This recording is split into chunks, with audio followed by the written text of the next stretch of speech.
पहले तो ये हुआ करता था कि मखसूस कम्युनिटी जैसे शादी ब्याह में करती पहनती थी, जैसे सुमरा कम्युनिटी है, जत कम्युनिटी है, भील है, नॉन मुस्लिम वगैरह, ये ज़्यादातर पहनते थे। उस शादी का इनका जो रिवायती जो ड्रेस हुआ करती थी वो यही चुनरी का था, उसमें घाघरा वगैरह हुआ करती थी।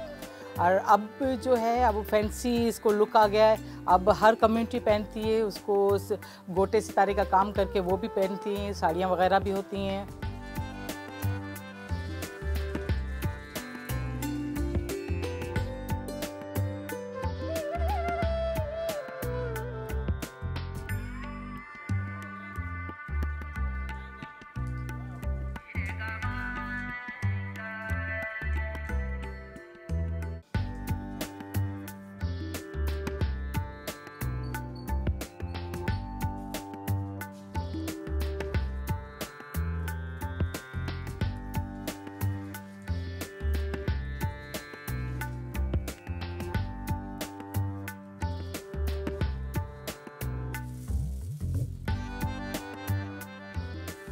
इंडिया के बाद फिर दुबई से होकर फिर पाकिस्तान आता है, तो जैसे जैसे वो टैक्स और इनकम टैक्स की जो ड्यूटीज़ वगैरह लग रही होती हैं, यहाँ आकर वो जो है बहुत हाई रेट पर चला जाता है। जैसे पाकिस्तान और इंडिया पहले साथ था, तो वही सकाफत भी साथ ही आ रही है।